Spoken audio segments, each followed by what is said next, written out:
Hello students, we'll be discussing the solution for Termworks 7 from your C laboratory. So the question is like this: write a C function is prime which takes integer parameter and check whether it is prime. So first basically we have to write a function, and then function returns 1 if the number is prime, or it returns 0. Okay, name of my function as it is already given is prime. So let me write the same name. Then my function is taking one parameter, and that I have to check whether it is prime or not. Okay, so then for that, let me mention that parameter of type int. Anyway, the prime concept is for integers, and I need to check whether this number is prime or not. Depending on that, I'll be returning 1 or 0. I mean, we have to return 1 or 0. In that case, we are returning again integer value. So return type of my function is int, name of my function is prime, and taking one parameter of type int whose name is num. Now inside this I have to write logic to check whether the given value which is inside num, whether it is prime or not. So you have, how do you say whether the given number is prime? So now when you say 11 is prime, when you know that there is no number other than 11 and 1 which can divide 11. So the values between them, that is 2, 3, 4, 5, 6, 7, 8, 9, 10.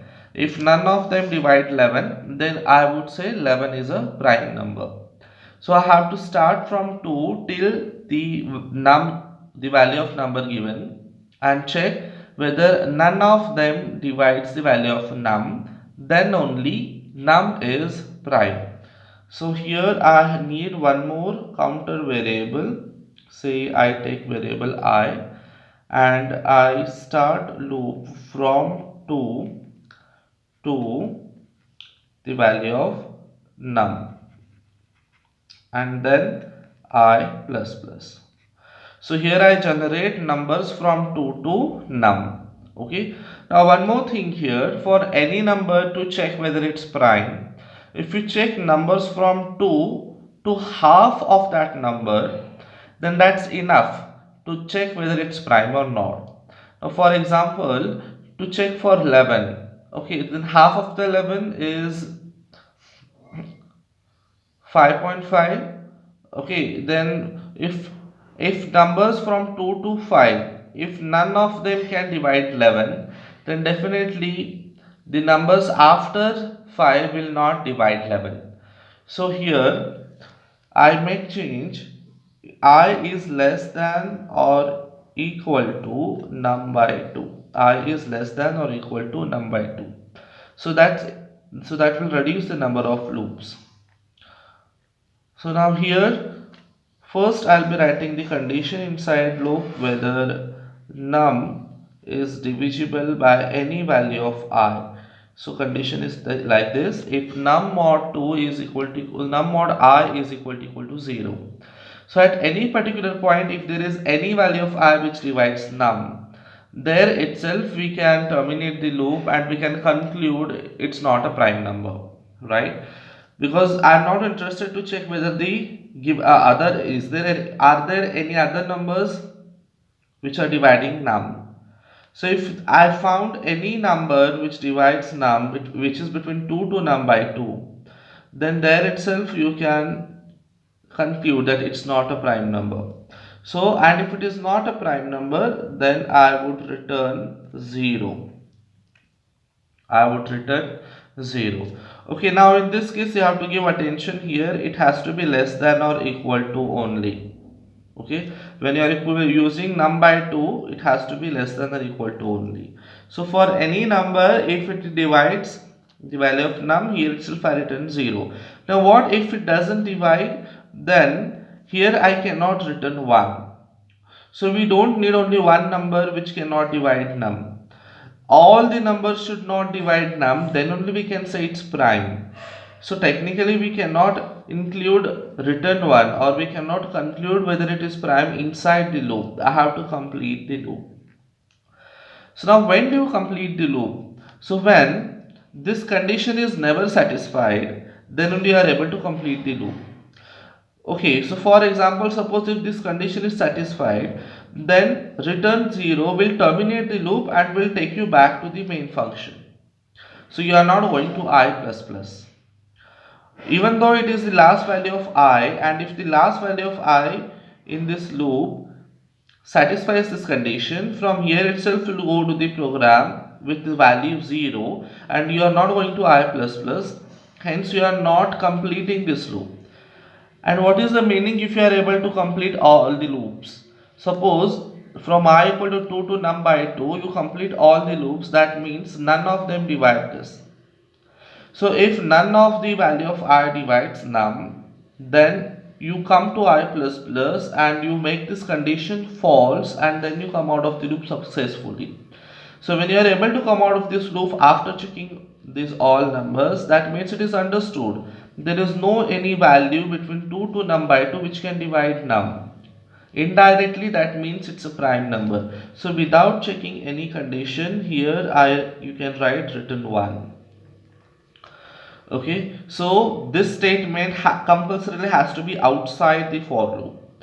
So if you are able to complete all the loops of for loop, then it is understood there is no any number between 2 and num by 2 which can divide num. That's why it's prime and that's why you are returning 1. So that is your function. So you have now written the function completely. Okay, now the next thing is you have to write the main function. So in the main function I require one variable to take input, say n, and another variable to store the result. So I have taken two variables. Okay, so then first I'll ask user to enter a number which you want to check whether it's prime or not, and then you are reading that number using regular scanf statement. Now I need to check whether this number n, whatever is stored in n, whether it's prime, whether it's a prime number. So for that I have to call the function is prime and I have to pass the value of n to it. So this value of n will be passed to the function is prime. Now what this function is doing, this function is returning me 1 or 0 that I should be able to store it in some variable. So I write result is equals to is prime n. So whatever this function is returning, that will be stored into the variable result. So after that, here I check what I have received in result. If result has received 1, that means if result is equal to 1, then here you can conclude that the given number is prime. You can print number is prime, else it's not prime. Okay, so this itself completes your term, this completes your program. So what you have done here basically, that you have separated the checking of number prime from the main. So in the main you have written only taking input and processing you have done in the function and displaying output. So as per functionality you have divided the code in this way. You have written the checking of the prime number in the function and only input and output in the main function. Alright, so here this will check the given number is prime or not based on the function. So now we will trace this for some values. Say I take the value 25. So suppose I have entered the value of n as 25. So now what happens, you pass 25 to the function is prime. So now the value of num is 25. So you start with loop I equal to 2 and you check whether 2 is less than or equal to 25 by 2. So 25 by 2 gives you 12 point something, so it is integer, so you check whether 2 is less than or equal to 12. Okay, condition is true and you check whether num mod 2 equal to 0. So what the value of num is 25, mod 2 equal to 0, condition is false. Then you go to I plus plus. Now value of I becomes 3. So 3, you check whether it is less than or equal to 12, condition is again true. So you check whether 25 mod 3 is equal to 0, condition is again false. Now value of I becomes 4, then 4 is less than or equal to 12 and condition is again 2. 25 by 4 is equal to 0, condition is false, then value of I becomes 5. Now 5 is less than or equal to 12. Yes. 25 mod 5 equal to 0. Now condition is true. So now what happens when condition is true? Return 0 will be executed. Now you are not going to increment the value of I. From here itself, you will return to the function where it was called. So now result has received 0 and you check whether it is equal to 1. Condition is false because we have received 0 and then your print number is not prime. Alright. So similarly, now suppose if you take value of n as 17. Okay, so then 17 will be passed to the function is prime. Then value of I, you start from 2. You check whether 2 is less than or equal to 17 by 2, that is 8. Okay, 2 is less than or equal to 8, condition is true. You check whether 17 mod 2 is equal to 0, condition is false. Then value of I will be incremented to 3. Then you check whether 17 mod 3 equal to 0, condition is again false. You increment it to 4. Then you check 17 mod 4 is equal to 0, condition is again false. You increment it to 5. Similarly, this also gives you condition false. Then you increment it to 6. So this also gives you condition false. Then you give value of I becomes 7. 7 also cannot divide 17, so this also gives you false. Then I value when it becomes 8. Now this is the last value. We are checking I is less than or equal to num by 2. 17 by 2 gives 8 point something, but it is integer. So I is equals to 8. 17 mod 8 is equal to 0. Condition is again false. Now I is equal to 9 and you check whether 9 is less than or equal to 8. Condition is false. This is your looping condition and you terminate the loop. Okay, now you terminate the loop. So once after you terminate the loop, you finish all the things. Now here you have the statement return 1. So now this will go back to the where it was called and now result has received 1 and you check whether result is equals to 1. This will print number is prime. So this way you check whether the given number is prime or not. So this is your Termworks 7. So all of you please go through it, trace this, and those who are with laptops and the software installed, execute it and then also write it into the journal. So students, this is your last term work, 12th term work from C Laboratory. Okay, first understand the problem statement. Write a C program that creates file. Okay, this program is based on file and in the file you have to put the contents, that is file is reading contents that user types. So through program you will be giving input and that will be stored into the file. So what kind of input it should be?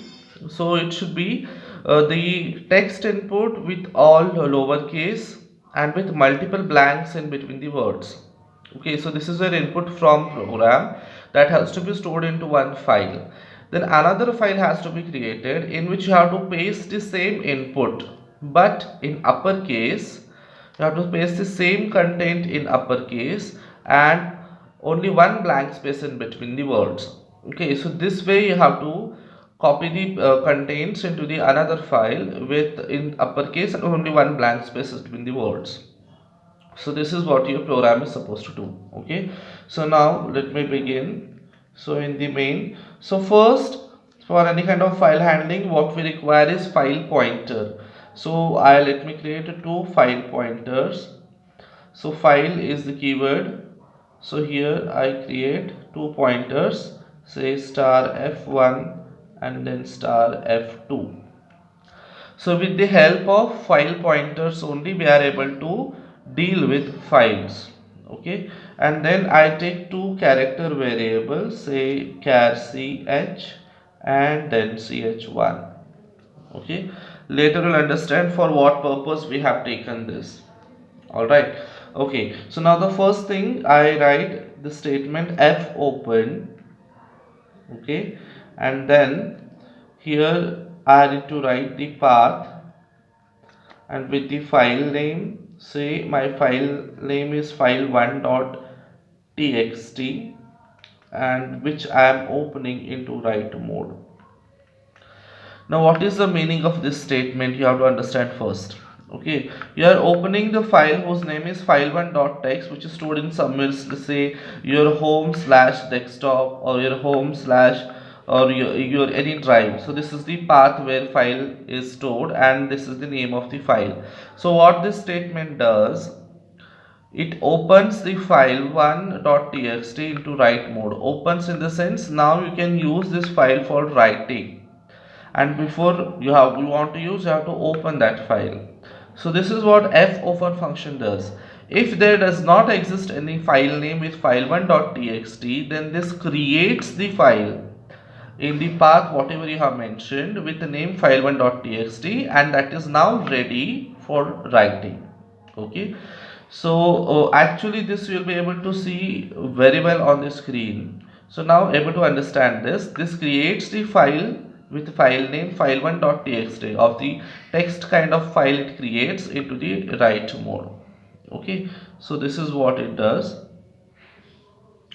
Then the next thing is, whatever user is typing, that content you have to put into the file. So let me write here one printf message.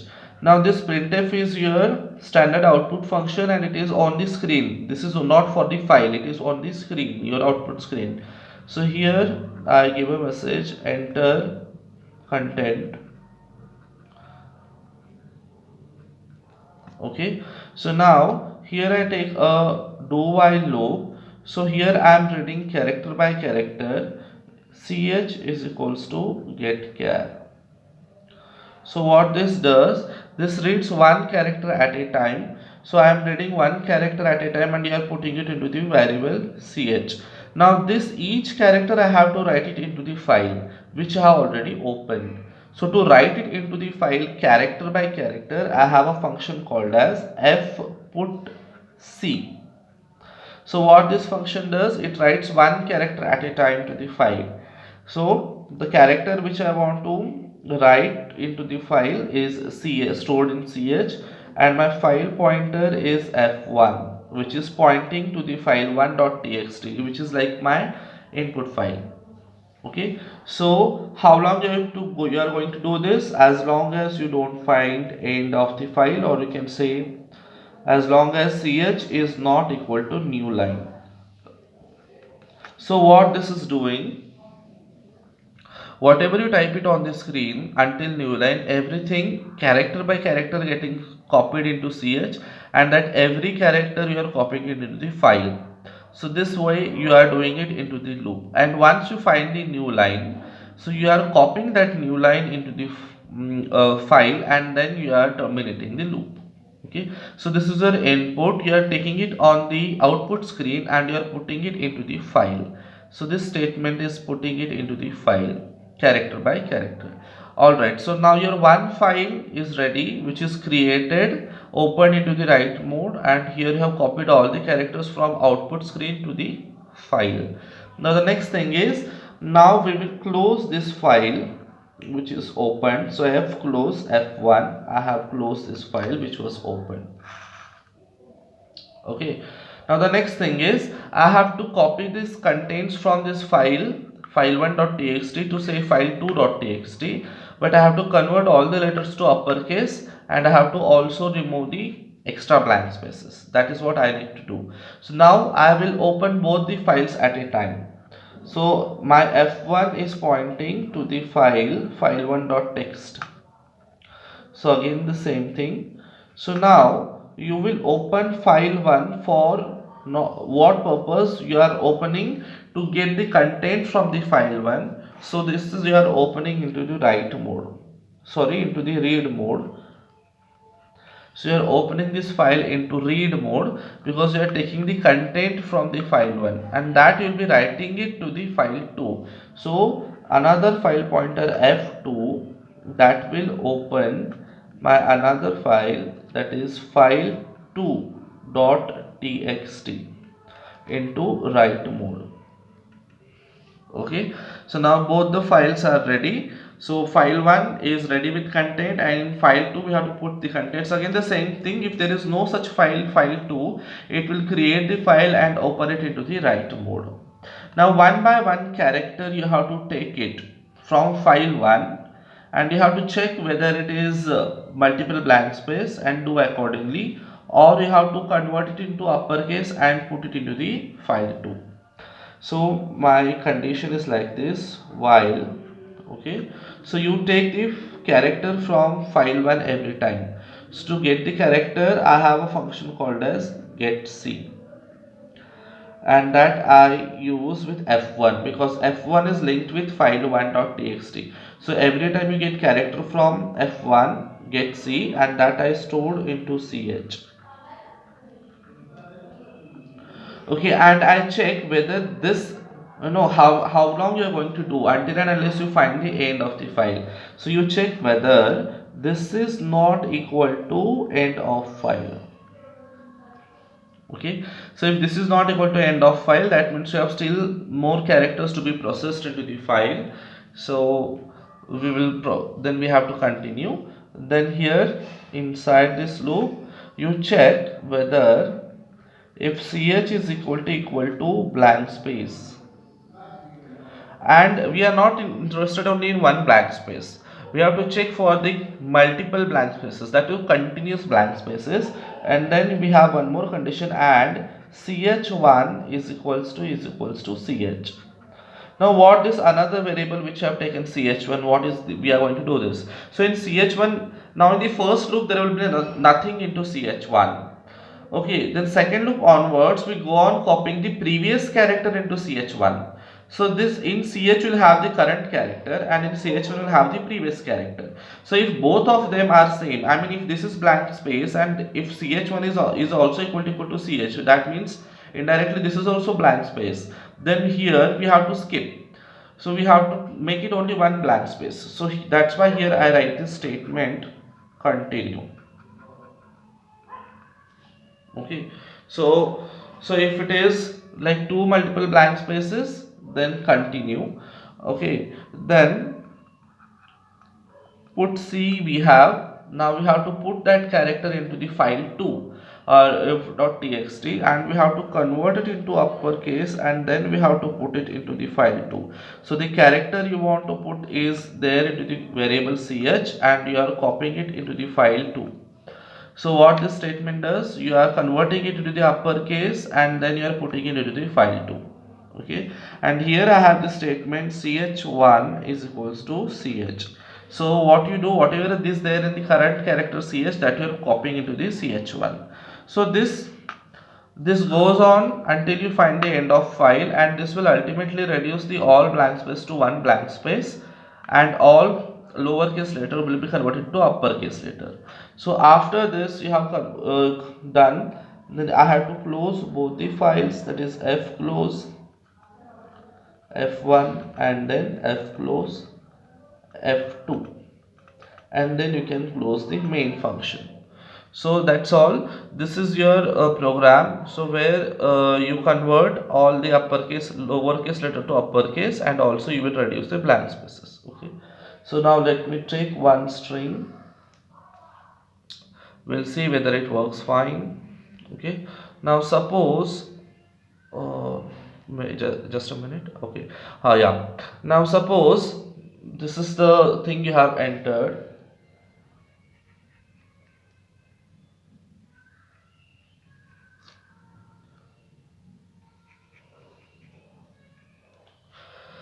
So this is the thing you have entered, hi, then two blank spaces, then good, and then three blank spaces, day. Okay, now suppose this is the thing you have entered, and this all is copied into the file 1. So your file 1.txt is having this content.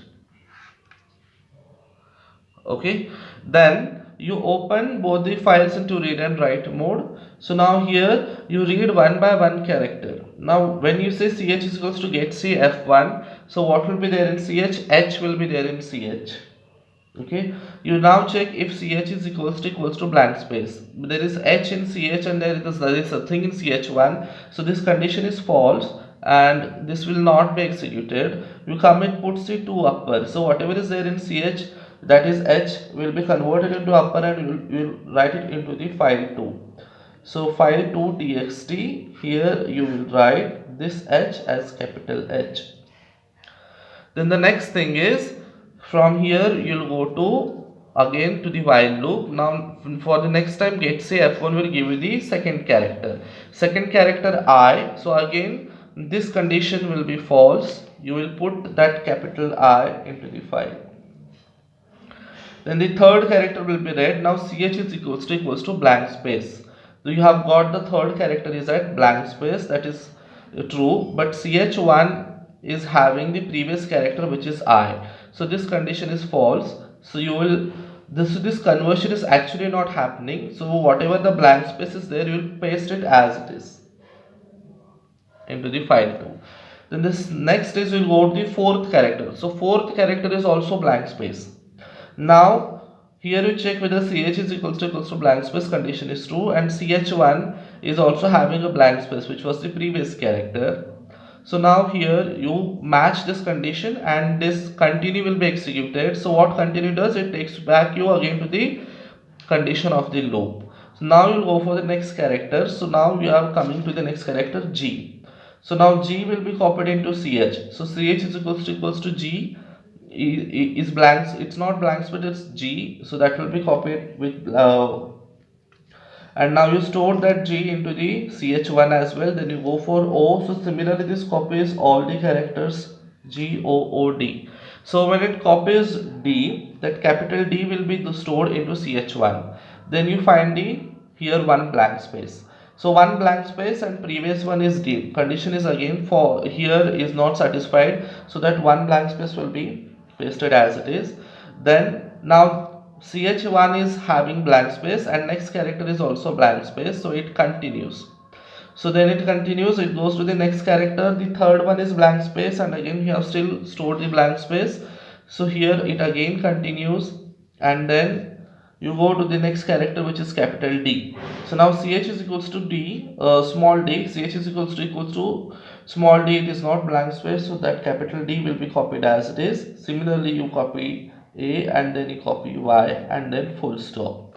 So ultimately your file 2 is going to have only one blank space in between them and all letters into the uppercase. So all of you go through this program. Those are able to execute, please put it into the execute this program and see whether you get the correct output. So alright, so practice both the programs, write them into the journal, and for any queries or doubts put it into the comment box, and please stay home and study well during this lockdown. Alright, we'll meet in the next video.